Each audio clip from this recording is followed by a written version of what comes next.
What's up, y'all? I'm out here at the range on another hot sunny day. Temps are already almost 80, probably a little over 80 by now, and it's only like 8:30, and the humidity is absolutely nasty out here today. It feels like an absolute swamp. But I'm gonna keep sweating my way through it so I can get a couple more tests done. I've gotten one so far today, and this one right here is gonna be a true battle of the beast of 10 mil. So I got the jelly contraption ready to roll with the chrono and 2 blocks of gel. Only one test done so far, and it all kept way down here. So we got plenty of room to get this one here done. I got the heavy clothing barrier up front as always with the layer of denim, fleece, and 2 layers of cotton t-shirt. And for this one here, we've got a couple of rounds that I have already tested in the past, and they are, in my opinion, the 2 best 10mm rounds on the market right now. We've got the Grizzly and Buffalo Bore 180 grain. Now I know there's probably some of y'all out there saying, what about Underwood? What about this? What about that? There are some other good ones out there, but in my opinion, when you're at this level of 10 mil and you're this close in performance,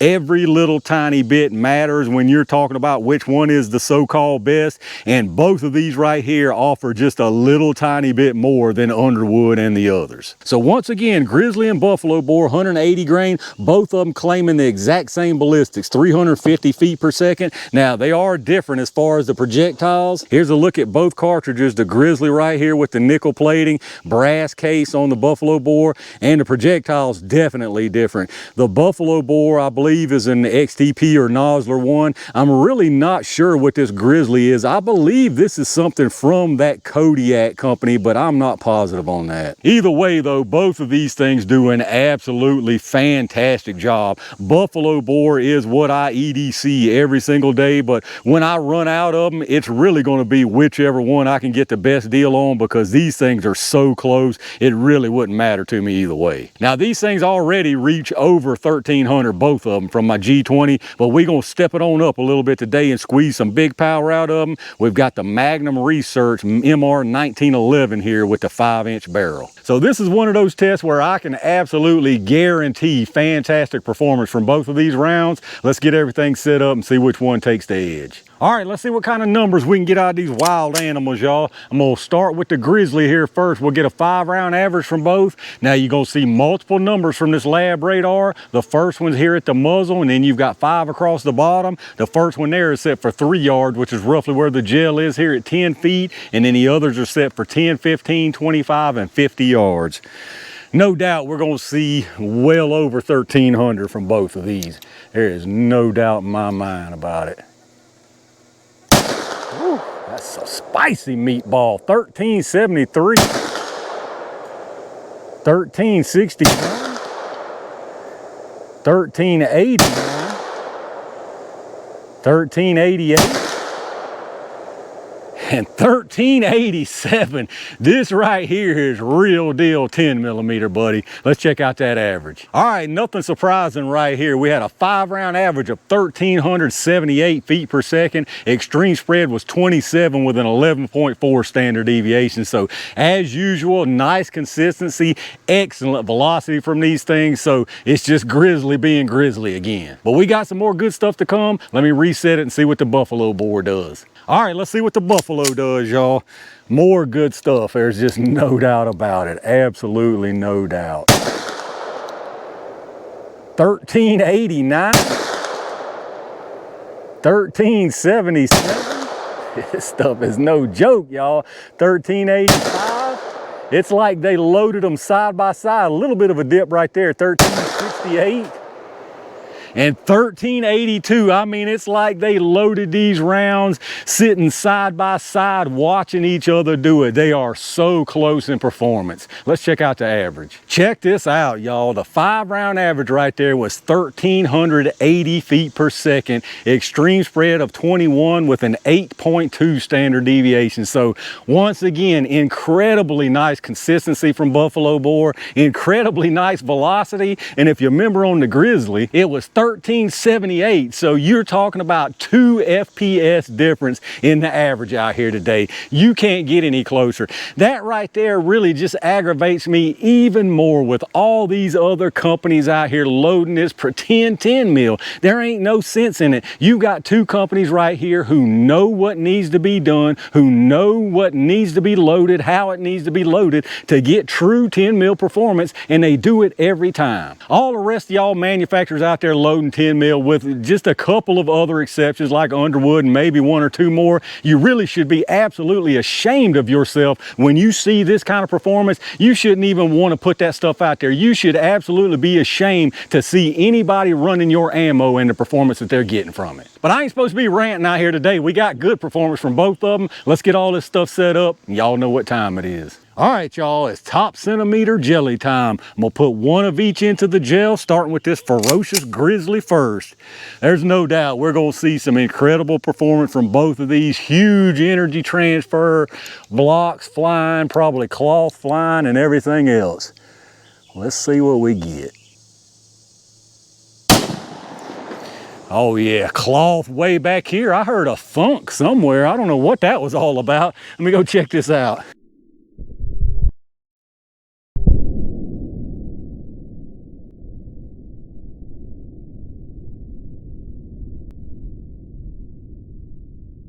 All right, y'all, this right here is a perfect example of why I like my 10 mil the way I like my 10 mil. There ain't no sense in carrying no watered down 10 mil. There's absolutely no sense in it, none at all. 0 sense in it. So here we go with some more good stuff right here, y'all, no doubt about it. Whew, another absolutely perfect placement. This old Desert Eagle 1911 is a nice one. Let's go check this stuff out.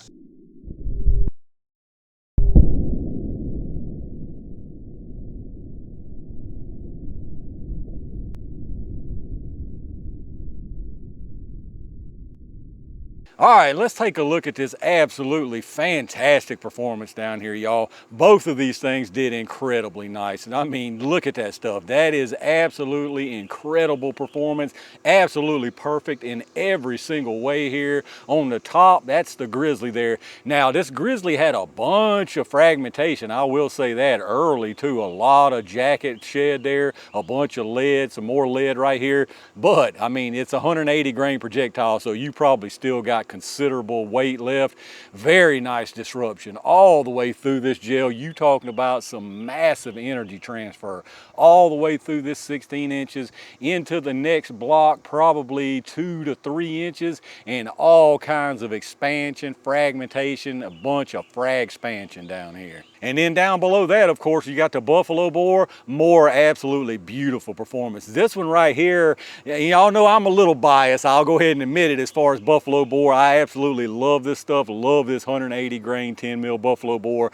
And I think this did a little bit better job just looking at them both side by side here. It comes in here, again, fantastic energy transfer, absolutely fantastic. You do have some fragmentation, but obviously you can see not nearly as much. You do have some lead going on though, all the way through this block. Again, fantastic energy transfer. This one goes into the second block, probably about an inch, and massive expansion on this one once again. Now, as far as the penetration on them, the one up top from the Grizzly, that one's out to 19 inches, so absolutely fantastic right there. And then the one up underneath from the Buffalo Bore is out to 17 1/4. So again, both of these right here are showing you exactly what 10 mil performance is supposed to be.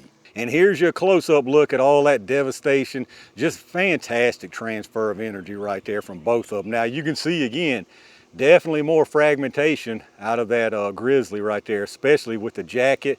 But I mean, just look at that, y'all.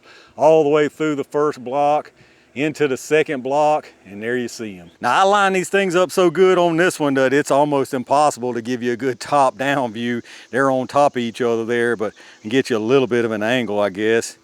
But you can see, I mean, you see all there is to see. Trust me, this is some fantastic stuff. All right, let's check out these projectiles here. Definitely a difference as far as the ending size just because of that material loss. This right here is the Grizzly. This is the Buffalo Bore. You can see that Buffalo Bore, I think it's got every pedal. Yeah, it definitely does. It's got all its jacket pedals. This one right here lost a bunch of jacket. Jacket's not that big of a deal as far as weight, but the problem is, I think you can plainly see here, lead follows the jacket. When those jacket pedals start breaking off, you start losing lead with it. It's just natural. It's just the way it goes. That being said, this is still a big old chunk of lead right here. I mean, this is still probably more than your heavier 9mm even. So fantastic stuff from both of these right here. But let's see how much we did lose. So they both started at 180. This Grizzly right here is down to 135.2, so quite a bit of loss right there, but it's still a 135 grain projectile.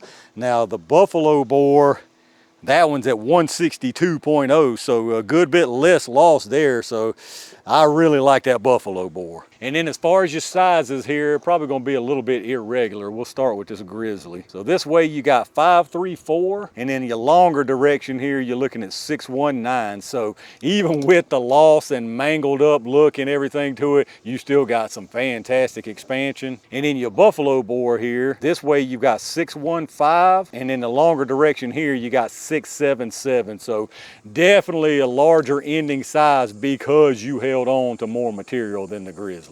And there you go, y'all. I guess you could call this either the battle of the beasts or the battle of the best, because in my opinion, you looking at the two best 10mm options on the market right now, bar none. These, if I had to tell you which are the best, it's these two. These are top two. Now again, I'm a big fan of the Underwood stuff, especially their 155. I really like that. Their 180's good, their 200 good. All of their stuff is good, but like I mentioned earlier, when you're talking about this close of performance and at this level of performance, you have to start nitpicking if you're really going to call a winner. Now, obviously, there's absolutely no loser right here.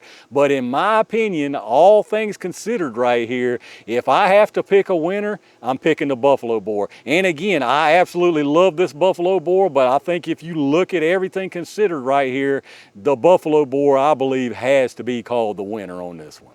All right, y'all, I'm gonna wrap it up right there for another absolutely fantastic 10mm test. Absolutely beautiful performance from both of these rounds. I didn't expect any less. I am a little surprised just how close they were though. I mean, they're nearly identical. Velocity nearly identical. Like I mentioned, it's like they're sitting right there at the same bench loading this stuff because they are nearly identical. I think obviously the biggest difference between these two rounds is the actual projectile used. In this case, whichever one it is, the Buffalo Bore is using, in my opinion, is better for this loading right here. I'm not sure, again, if it's XTP or Nosler. I think it's one of those two, but whichever one it is, again, in my opinion, I think just by looking at it, that's the better projectile for this load. But let me know down in the comments what y'all think about it. If you had to call a winner between these two, if you absolutely had to, which one would it be? Why would it be that choice? Let me know in the comments what your thoughts are. Quick reminder again, if you're doing any kind of shopping, check out those affiliate links I've got in the video description.